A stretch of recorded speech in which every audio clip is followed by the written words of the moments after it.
আমরা যখন জামাত ইসলামের তরফ থেকে বেশ কয়েকজন আলেম একসাথে বিশ্ব জাকের মঞ্জিলে যখন গেলাম দেখার জন্য, আট্রসি মোড় যেটাকে বলে, ওখানে যাওয়ার পরে জাকের ভাইয়েরা বলে জুতা স্যান্ডেল খোলা লাগবো। জুতা স্যান্ডেল তো আমরা খুলতে চাই না, না খুললেও তো ভিতরে প্রবেশ করতেও দিবে না, কি করা যায়? আসছি তো দেখার জন্য, না দেখে যাইতাম না। ভিতরের দিকে তাকায় দেখি লক্ষ লক্ষ মানুষের সমাগম। কারোর পায়ের মধ্যে জুতা নাই, স্যান্ডেল নাই, সবাই খালি পায়ে, গলার মধ্যে গামছা ঝুলায়া গোলামের বেশে তারা হাঁটাচলা করতেছে। ভালো লাগলো দৃশ্যটা। ভিতরে জুতার স্যান্ডেল খুলে ভিতরে প্রবেশ করলাম। এক সময় জবান দিয়ে বলেছি, আট্রসি দরবারে আজান হয় না, জামাত হয় না, পুরুষ এবং মহিলারা এক জায়গা নাচানাচি করে, জোরে কন্যা নাউজুবিল্লাহ। দরবার শরীফে যাওয়ার পরে দেখলাম আসলেই আজান হয় না। আসলেই কি হয় না? আসলেই আজান হয় না। আমার আপনার সমাজে সব জায়গায় না, এমন দুই একটা জায়গায় যে আজান হয়, এ আজান তো বিশ্ব জাকের মঞ্জিলে হয় না। বিশ্ব জাকের মঞ্জিলে যে আজান হয়, এ আজান হয় নবীর প্রেমিক, নবীর আশেক হযরত বেলালের মধুর কণ্ঠে, কান্না জড়িত কণ্ঠে নবীর প্রেমের আজান দরবারে হয়। এত সুন্দর আজান, টেনে টেনে পাতলা করে মিষ্টি কণ্ঠে মধুর সুরে, এমনভাবে কোনো ব্যস্ততা নাই। আমাদের তো অনেক ব্যস্ততা। আমরা আজান, আপনি আজান দিচ্ছেন, আপনি ডাকতেছেন, সে ডাকটা মহব্বতে দিতে হবে। আমাদের সমাজে তো আজান হয় না, সে আজান হয় না, যারা তারা দিয়া দিচ্ছেন আজান দিতে, শুদ্ধ না, আজানে সুর না, মধু না। মানুষদেরকে তো সেইভাবে ডাকতে হবে। তারিক মনোয়ার সাহেব, মৌলানা তারিক মনোয়ার সাহেব, ওনার লেখা, ওনার গাওয়া এই গানটা আমি বলবো একটু। আমি ওনার ছাত্র, সে ছাত্র হয়ে একটু আলোচনা শোনায় গেলাম। আজানের আসম আছে আগের মতোই, আজানের আসম আছে আগের মতোই, বেলালের সেই আজান নেই, বেলালের সেই আজান নেই। আজ সেই কোরআন আছে, হাদিস আছে, সেই মানার মানুষ নেই, সে আলী হায়দার ওমর উসমান নেই। মারহাবা কবেন না?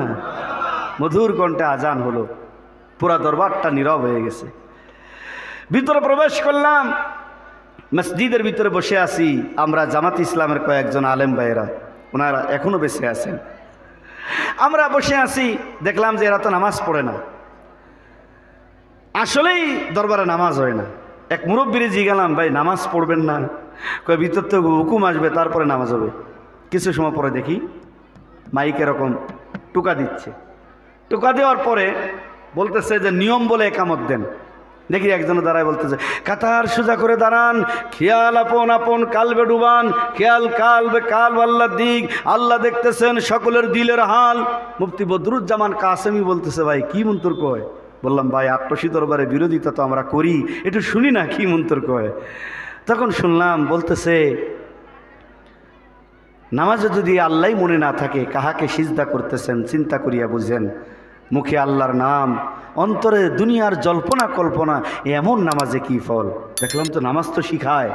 বাহ, চমৎকার তো নামাজ, তো সুন্দর নামাজ, আলাদা একটা মজা লাগতেছে, ভিতরটা ভালো লাগতেছে। নামাজে দাঁড়ালাম, নামাজ পড়লাম, নামাজের ভিতরে আলাদা একটা মজা পাইলাম। কারণ নামাজ পড়লে হবে না, নামাজে শিখে নামাজ আদায় করতে হবে। খুবই মায়া লাগলো, মহব্বত লাগলো। আলহাজ মৌলানা তাজুল ইসলাম চাঁদপুরি কথাটা এইভাবে বলেছেন, নামাজে দাঁড়ায়া তুমি বাবু স্বভাবের ভাবনা, যার বিষয়ে পড়ো নামাজ তার বিষয়ে ভাবনা রে, তার বিষয়ে ভাবনা। তোর এই নামাজের হয় কি গতি এই নামাজের, হয় কি গতি, রাখছ নীরে তার খবর, আরে রাখছ নীরে তার খবর, দিল হুজুরে নামাজ আদায় কর। বোকা মাওলানা দিল হুজুরে নামাজ আদায় কর। আল্লাহ রসুল কেমন নামাজ আদায় করেছেন? রহমতের নবী নামাজে দাঁড়ায় গেলেন।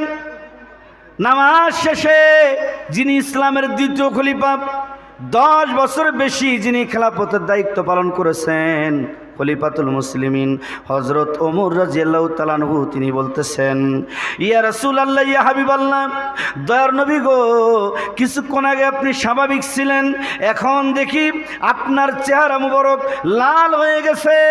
নবীজি বলেন, ওমর রে, আমি আমার মালিকের সামনে দাঁড়ায় গেছি, আমি আমার রবের সামনে দাঁড়ায় গেছি। আমার আনুষ্ঠানিকতার ভিতরে, আমার নামাজের ভিতরে না জানি কোনো ভুল হয়ে যায়, যেহেতু আমার স্রষ্টার সামনে আমি দাঁড়ায় গেছি, না জানি আমার কোনো ভুল হয়ে যায় কিনা। ওমর রে, এই জন্যে আমার চেহারাটা লাল হয়ে গেছে। জোরে জোরে কন্যা আল্লাহু আকবার। কেমনে নামাজ পড়বেন নবীজি শিখাইয়া দিয়েছেন। নামাজের ভিতরে সেই মজা পাইতে গেলে একটু তাসাউফের কথা বলবো। তাসাউফের কথা শোনায়, লক্ষ্য করেন, অনেক সময় স্বামী স্ত্রী তারা তাদের গোপন কথা বলা বলি করতে পারে না। কি হয়েছে? কয় ছেলে তো এখনো ঘুমায় নাই, মেয়ে তো এখনো জেগে আছে, আসতে বলো। স্ত্রী বলে, শাশুড়ি আম্মা বারান্দায় বসা, শুনে ফেলবে, আসতে বলো। স্বামী স্ত্রীর একান্ত কথা নিজের কলিজার টুকরা ছেলে মেয়ে শুনতে পারে না। স্বামী স্ত্রীর একান্ত কথা গর্ভধারিণী মা, জন্মদাতা বাবা একান্ত কথা, স্বামী স্ত্রী একান্ত কথা শুনতে পারে না। স্বামী স্ত্রীর ভিতরে একান্ত একটা মধুর কথা থাকে কি থাকে না? জোরে বলেন। আল্লাহ রাব্বুল আলামিন বলে, বান্দা আমার কুদরতি কদমে সিজদা দেওয়ার পরে সিজদার ভিতরে মজা যদি তুমি পাইতে চাও, তোমার চারিদিকে যে শয়তান ঘুরে, ওই শয়তানটারে একটু দূরে সরাইয়া দাও। শয়তানটারে যদি দূরে সরাইয়া দিয়া যদি তুমি আমার কুদরতি কদমে সিজদা দিতে পারো, তাহলে আশিক আর মাশুকের মিলন মেলা, আশিক আর মাশুকের মিলন মেলা। তুমি নামাজের মধ্যে, তেলাওয়াতের মধ্যে, রুকুর মধ্যে, সিজদার মধ্যে এমন মজা পাইবা, নামাজ পড়ার পরে তোমার মিথ্যা বলতে মনে চাইবে না। নামাজ পড়ার পরেও তোমার দুনিয়াবি কোনো লোভ লালসা থাকবে না। নামাজ পড়ার পরেও চুরি করতে মন চাবে না। নামাজ পড়ার পরে তোমার মনটা এমন পরিবর্তন হয়ে যাবে, কারণ আশিক মাশুকের মিলন মেলা। এই শয়তানটারে দূরে সরাইয়া দিতে গেলে আল্লাহর ওলির দপ্তরে যাওয়ার দরকার আছে কি আছে না? প্রেমের খেলা ইশকের মেলা, প্রেমের খেলা ইশকের মেলা, সবাই বুঝে না। আশিক আর মাশুকের প্রেমে এই তো নিশানা, আশিক আর মাশুকের প্রেমে এই তো নিশানা। প্রেম কইরাছেন মুসা নবী, তুর পাহাড়ে গেছেন চলি, খোদার নূরে পাহাড় জলে, খোদার নূরে পাহাড় জলে, মুসা জলে না। আশিক আর মাশুকের প্রেমে এই তো নিশানা। মারহাবা কোন আমার ভাইয়েরা, নামাজ আদায় করলাম দরবারে, ডানে বামে সালাম ফিরানোর পরে এবার বলতেছে সবাই রওজা শরীফের দিকে ঘুরে বসেন। আমরা তো আর রওজা বুঝি না, আমরা বুঝি কবর। কবর এখন কবরের দিকে তো ফিরে বসতে চায় না। আমাদের মতো মৌলবীরে সাহিজ করার জন্য 2-4 জন জাকের, পাগলা জাকের আছে গিয়েছেন। এখন গুড়ায় বসাই দিতেছে। চিন্তা করলাম যদি সর থাপ্পড় মাইরা বসে মান ইজ্জত যাইবগা, কিন্তু ভয় লাগতেছে। এখন কবরের কাছে এরা ছেলে চাইবে, মেয়ে চাইবে, শিরিক হবে।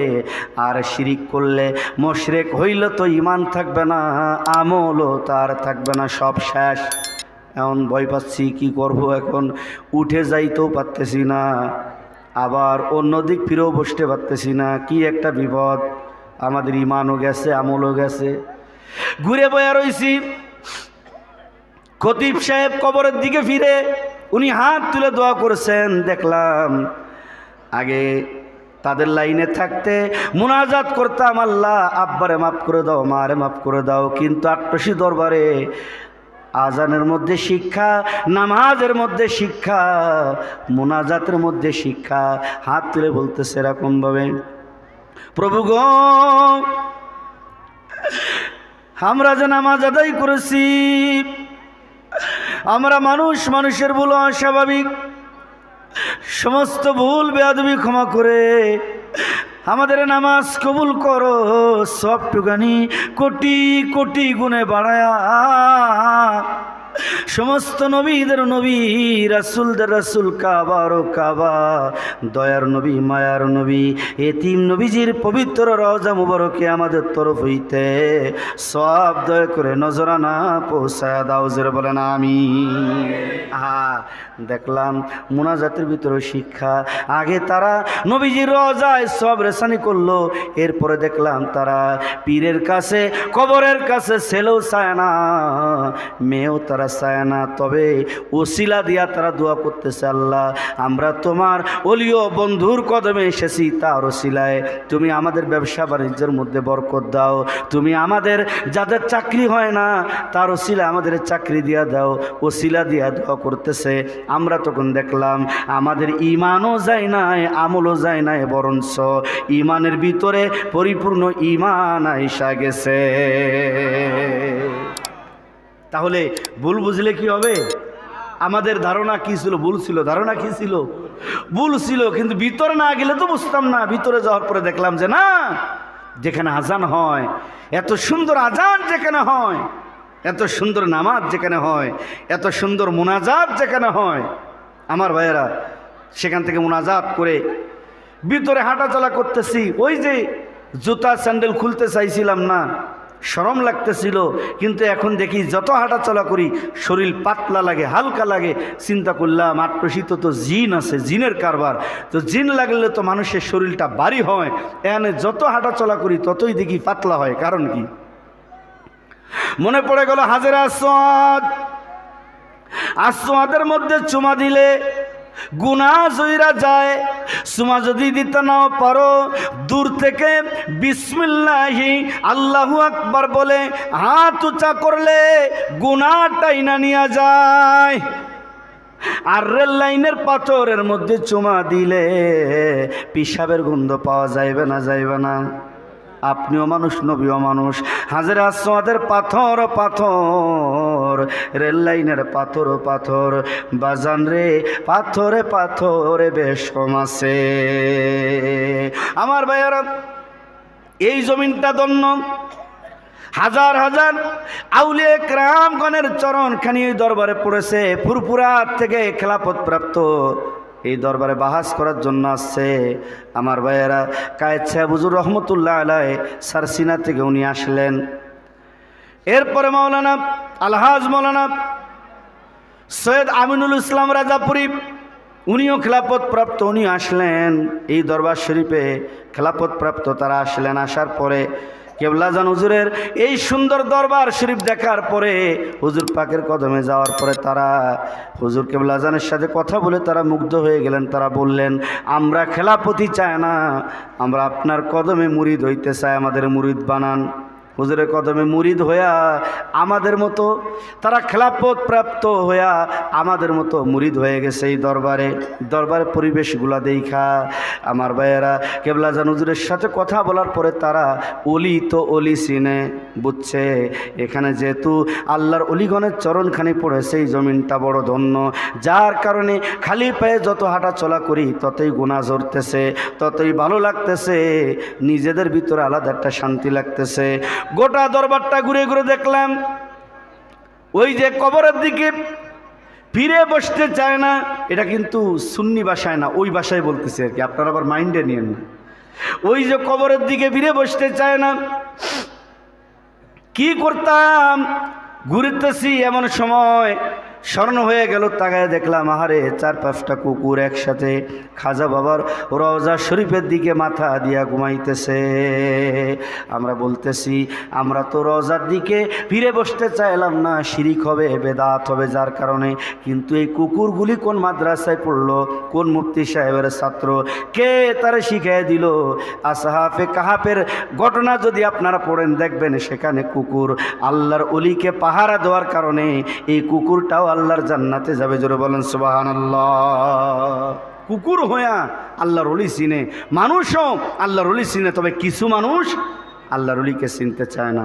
সূরা আল আরাফ 179 নং আয়াত খুলে দেখেন, এই মুহূর্তে খুলে দেখেন, মোবাইলে বের করেন, অথবা আপনাদের ভালো কোনো আলেম এলাকায় তো আছে অবশ্যই, তাকে দিয়ে একটু ধরান। সমস্যা হলে আমার কাছে আসবেন, কোনো অসুবিধা নাই। আমি যদি একটা কথা ভুল বলি, শিরিক বলি, যদি শরীয়ত বিরোধী, কোরআন সুন্নাহ বিরোধী একটা কথা বলি, তারা নির্দ্বিধায় আমাকে ধরবে, কারণ আমিও তো আর তাদের থেকে কম না। কি বোঝেন? লেখাপড়া শুধু তারাই করছে আর আমি বুঝি করি নাই।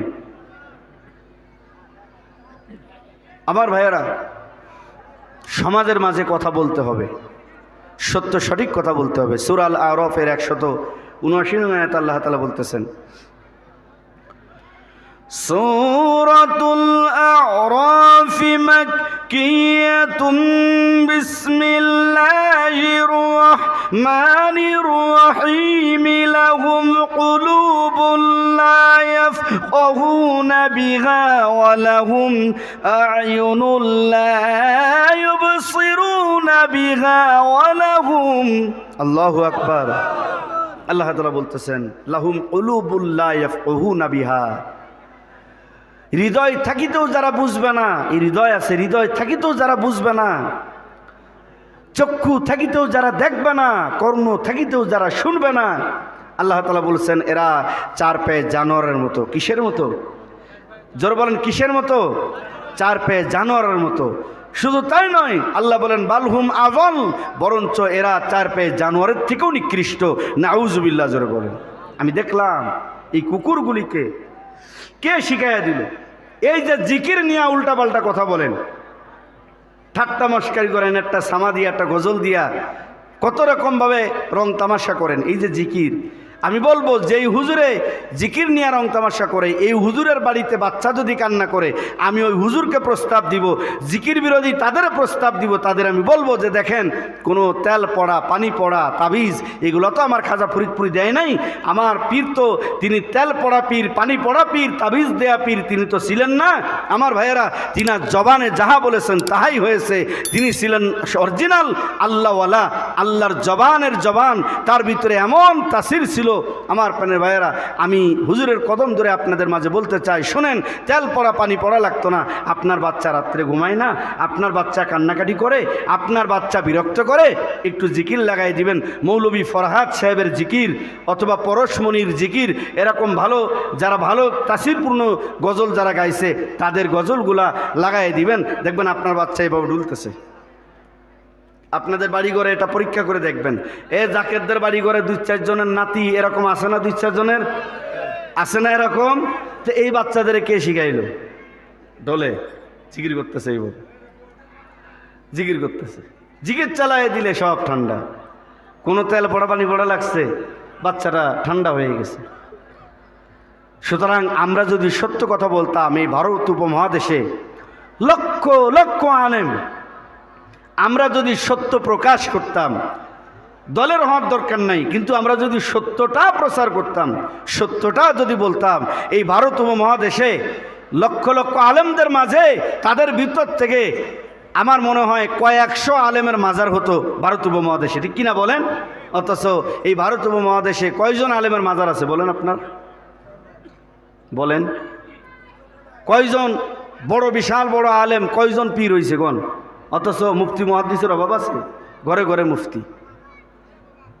আমার ভাইয়েরা, সুতরাং আমরা কোরআন সুন্নাহ বুঝেছি, কিন্তু পরিপূর্ণ ইসলাম আমরা বুঝি নাই। যার কারণে ইসলাম আমাদেরকে বুঝতে হবে। ইসলাম বুঝতে গেলে আমি বলেছি যে 5টা গুণ আল্লাহর ওলি যিনি হবেন তার ভিতরে 5টা গুণ থাকতে হবে। এবার আসুন, আমাদের সমাজে যে আলোচনাগুলি করা হয়, আমিরের নামে যে আলোচনাগুলি করা হয়, যেই রাস্তা আমাদেরকে দেখায়, যে দল আমাদের দেখায়, এই প্রসঙ্গে আমি একটু ব্যাখ্যা করে দিই। আপনাদের কি কষ্ট হচ্ছে? কোরআনুল কারীমের ভিতরে সূরাতুন নিসা 59 নং আয়াত আল্লাহ তাআলা বয়ান পেশ করতেছেন। বিসমিল্লাহির রহমানির রহিম। ইয়া আইয়ুহাল্লাযীনা আমানু আতিউল্লাহা ওয়া আতিউর রাসূল। আল্লাহু আকবার। আল্লাহ তাআলা বলতেছেন, তোমরা যারা ঈমানদার, আতিউল্লাহ, তোমরা আমি আল্লাহর আনুগত্য করো। কার আনুগত্য করবেন?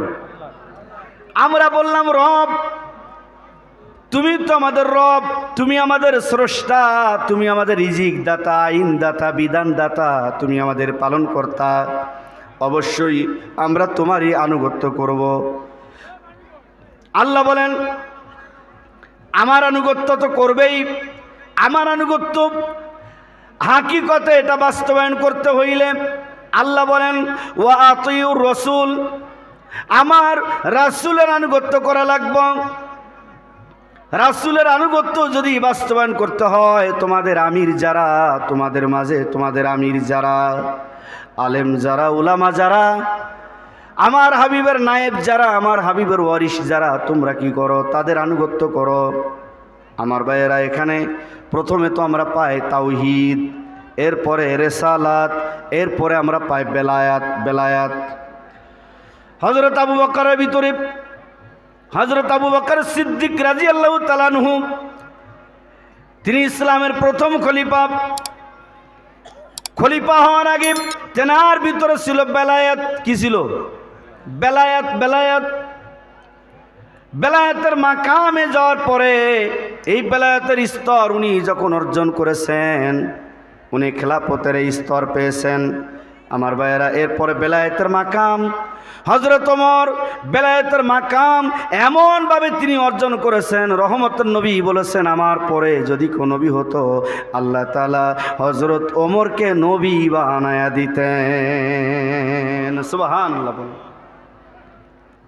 তাদের ভিতরে বেলায়াত ছিল, তারপরে হলো খেলাফত। আগেই খেলাফত না, আগেই হলো বেলায়াত। তাহলে ভালো করে লক্ষ্য করেন, এখন এই সমাজে আমির যারা, আমাদের নেতা যারা, তাদের ভিতরে বেলায়েত নাই। একজন আলেম যদি কবরে পাশ দিয়ে হেঁটে যায়, 40 দিনের কবরে আযাব মাফ হয়ে যায়। আমি গেলে মাফ হইব নি? আমি তো সে আলেম হতে পারি নাই, আমি গেলে তো মাফ হবে না। একজন আলেমের চেহারার দিকে তাকাইলে সগীরা গুনাহ জড়ে যায়, আমার দিকে তাকাইলে জড়ব নি? আমি তো সে আলেম হইতে পারি নাই। আমাদের তরিকার ইমাম শায়েখ আহমদ সিরহিন্দি মুজাদ্দেদ আল পেশানি রহমতুল্লাহ আলাইহি, উনি যখন কবরে পাশ দিয়ে যাচ্ছেন, কাশফুল কবরের মুরাকাবা করলেন। তরিকার জগতে না আসলে তো এগুলি বুঝতাম না। কাশফুল কবরের হালাত, কবরের মুরাকাবা উনি করলেন। দেখলেন কবরের ভিতরে জাহান্নামের আগুন দাও দাও করে জ্বলতে আছে। সিজদায় পড়ে দোয়া করেন, রব্বুল আলামিন সাধারণ আলেমের খাতিরে 40 দিনের কবরে আযাব মাফ করে দাও। আমি শায়েখ আহমদের খাতিরে একটা দিনের জন্যে কি কবরে আযাব মাফ করবে না? এলহাম তো বুঝতাম না। এলহাম হইতেছে, আওয়াজ হইতেছে এলহাম, আল্লাহর অলিগণের প্রতি আসে এলহাম। কি আসে জোরে বলেন ভাই? এগুলো তো বুঝতে হবে তো ভাই। আমি ক্লাস করাচ্ছি, তাফসিরের ক্লাস। কি আপনাদের কি খারাপ লাগতেছে? অপছন্দ হচ্ছে? ভাই যেটা দরকার সেটা আমরা কোন দিকে যাব সেই দিকে আমি নিচ্ছি আপনাদের। বেশি সময় নিব না, আমি 12টার উপরে কথা বলি না। 12টার উপরে আমি কথা বলি না। আমি আগে রেডি হয়েছিলাম, আমাকে আনতে একটু দেরি করছে, যাক অসুবিধা নেই, সেটা আমি টাইম কভার করে দিব, অসুবিধা নেই। আমার ভাইয়েরা, কি যেন বলতেছিলাম? হ্যাঁ, মাত্র কয়জন বলছে, আর বাকিগুলা বুঝে নাই। বনের পাখি রে কে চিনে রাখে, গান হইলে অবসান, ভালোবাসো মোর গান। সুরটারে ভালোবাসলে হইতো না, বুঝতে হবে, খেয়াল করতে হবে। বলতেছিলাম পাটিগণিতের এক সূত্র, বীজগণিতের আর এক সূত্র। সূত্র না বুঝলে অঙ্ক মিলত না। নবীগণের এক সূত্র, উম্মতের হলো আর এক সূত্র। নবীগণের সূত্রের ব্যাপারে নবীজি বয়ান করতেছেন, আলান নবী সাল্লাল্লাহু আলাইহি ওয়াসাল্লাম আল আম্বিয়া ও মাসুমুন। নবীজি বলেন সমস্ত নবীরা হলো মাসুম বেগুনা। নবীরা মাসুম বেগুনা, নবীদের কোনো গুনাহ নাই, তারা গুনার থেকে মুক্ত। আমরা হইলাম গুনার সাথে যুক্ত। গুনার সাথে কি? আমরা হইলাম গুনাহ মার্কা মানুষ, আর আমাদের নবী তিনি হইলেন ওহী মার্কা মানুষ। আমার প্রাণের ভাইয়ারা, নবীরা আল্লাহ কর্তৃক নিয়ন্ত্রিত, ওহী কর্তৃক কন্ট্রোল। নবীরা মাসুম। নবীরা কি? মাসুম। নবীরা নিষ্পাপ। নবীরা আল্লাহ কর্তৃক নিয়ন্ত্রিত, ওহী কর্তৃক কন্ট্রোল। আল্লাহর ওলিরা হলেন মাহফুজ। মাহফুজ শব্দের অর্থ আল্লাহ হেফাজত করেন। আল্লাহর ওলিরা আল্লাহ কর্তৃক নিয়ন্ত্রিত, এলহাম কর্তৃক কন্ট্রোল। আর আমাদের সমাজে গুনাহ মার্কা যারা, আল্লাহ রসুল বলেন ক্বালান নবী সাল্লাল্লাহু আলাইহি ওয়াসাল্লাম আল ইনসানু মুরাক্কাবুম মিনাল খাতায়ান নাসিয়ান। নবীজি বয়ান করেন মানুষের জীবনটা ভুলের মধ্যে, মানুষের জীবনটা গুনাহের মধ্যে। আমরা হইলাম গুনাহ মার্কা মানুষ। কি মার্কা? গুনাহ মার্কা। আর আল্লাহর ওলিরা তিনারা মাহফুজ। তিনারা কি? মাহফুজ, অর্থাৎ আল্লাহ হেফাজত করেন। এই পার্থক্যটা তো বোঝা লাগবো। তরিকার ইমাম সাহেব বলেন একটা দিনের জন্য কি কবরে আযাব মাফ করবে না? এলহাম হইতেছে, আল্লাহ বলেন রে শায়েখ আহমদ, সাধারণ আলেমের খাতিরে 40 দিনের কবরে আযাব মাফ করে দেই। তোর খাতিরে আমি আল্লাহ 1 দিন না 2 দিন না, তোর খাতিরে 40 দিন না। যেহেতু তুমি আমার ওলিও বন্ধু, তোমার খাতিরে আমি আল্লাহ কিয়ামত পর্যন্ত এই গোরস্থানের আযাব মাফ করে দিলাম। আল্লাহর ওলিদের পাওয়ার আছে কি আছে না? গাউসে পাকের কদমে চোর বেড়ায় ঢুকছে, চোর চুরি করার জন্য। খাটের নিচে গাউসে পাক বলে আমার খাটের নিচে কে? চোর থরথর করে কাঁপতেছে আর বলতেছে হুজুর জীবনে বহু জায়গায় চুরি করেছি, আপনার ঘরে এসেছি।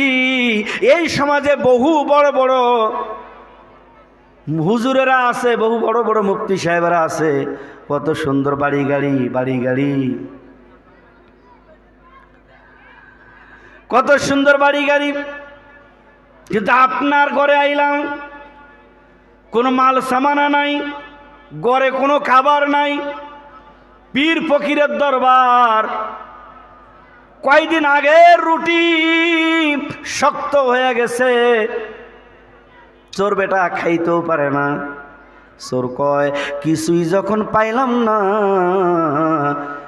আপনার একটা কম্বল পাইছি, অনেক আগের কম্বল, এই কম্বলটা লয়ে দৌড় দিছি। আসছি তো খালি হাতে যাবো না, কম্বল লয়া দৌড় দিয়েছি।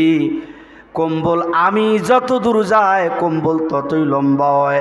ঈসা গজব্বা মার্কা কম্বল আমি চোর বেটা জীবনে দেখি নাই। হুজুর কম্বল আমি ছেড়ে দিয়েছি, কিন্তু কম্বল আমারে ছাড়া নাই, টান দিছে, খাটার নিচে আমি পালাইছি। আন্নে আমার ক্ষমা করে দেন, আমার ভুল হয়ে গেছে। গাউসে পাক খাদেমদের বলেন, বাবা যান এটারে গোসল করান। খাদেমেরা গোসল করানোর জন্য নিয়ে যাচ্ছে। চোর বেটায় কয়, হুজুর জীবনে যত জায়গায় ধরা পড়ে পিটানি খাইছি, গোসল্লা পিটানি খাইছি, আজকে বুঝি গোসল করায় আমার পিটাবেন। গোসল করায় নিয়ে আসছে। গাউসে পাক 2 রাকাত নামাজ আদায় করলেন। মারহাবা কোন। এই নামাজ জাকের ভাইদের ভিতরে আছে কি আছে না কোন? জাকের ভাইরা বলে নামাজ পড়ে না, এরা বলে নামাজ পড়ে না। হ্যাঁ, জাকের ভাইরা 2-4 জন নামাজ পড়ে না। এর ভিতরে অন্যতম কারণ আমরা আলেমরা। আমরা কারা? শুক্রবারে জুম্মার দিন এই হ্যাঁ সুন্দর লেবাস, জুব্বা, টুপি, দামি আতর লাগায়া শত শত মানুষ মুসল্লি তারা ভরে গেছে মসজিদের ভিতরে। হুজুরে বয়ান করতেছে, মিথ্যা বানোয়াটি উল্টাপাল্টা কথা বলতেছে। এখানে বহু নামাজি আছে, যদি বলি অজুর নিয়ম, আমি জানি না কয়জনে আমাকে অজুর নিয়ম দেখাইতে পারবে। নামাজ তো পড়েন, অজু করার নিয়ম আমার জানা মতে অনেকেই হয়তো পারবেন না। কে শিখাবে বলেন? এইভাবে যাবে? আহারে, নামাজে কিভাবে দাঁড়াইতে হয়, কিভাবে হাত বাঁধতে হয়, কিভাবে রুকু করতে হয়, কিভাবে সিজদা করতে হয়, এগুলি নিয়ম কি, বিধান কি, আইন কি, কিভাবে আপনি নামাজ আদায় করবেন, নামাজে ইমামের পিছনে কি পড়বেন কি পড়বেন না, এই যে শিক্ষা দীক্ষা, এটা কে শিখাবে? ইমামে শিখাবে। তারে আপনি খাইতে দেন, বেতন দেন। দেই না? আমরা বেতন দেই না? বেতন দেই। হুজুরে জুম্মার দিন শুরু করেছে, কোন বেটায় নামাজ পড়ে না, কোন হুজুরে গাঞ্জা টানছে, কোন পীর সাহেবে গাঞ্জা টানছে, এটাই করেছে, অমুক নেতাই ওই করছে, শুরু করে দিছে ওয়াজ। উনি আলোচনা শুরু করে দিছে উল্টাপাল্টা। আর উল্টাপাল্টা এটা তো রাজনীতি কোনো মঞ্চ না, আমার কথাটা ভালো করে বুঝেন। এটা আমি তার জনসভা করতে আসি নাই। আরে আমি ভোট দিব, আমি রাজনীতি করব আমার এলাকায়। এখানে আমি আইসি মেহমান, কোরআন সুন্নাহর আলোকে বয়ান করব। কে পালালো, কে থাকলো, কে আইলো, কে গেল, এগুলা যদি আমি বয়ানের মঞ্চে বলে যদি হাসি ঠাট্টা করি, এগুলা এক ধরনের কি বলবো, প্রতিহিংসার রাজনীতি বা ক্ষমতার ভিতরে তারা ঢুকে গেছে। এরা নাকি কোরআনের রাজ কায়েম করতে চায়।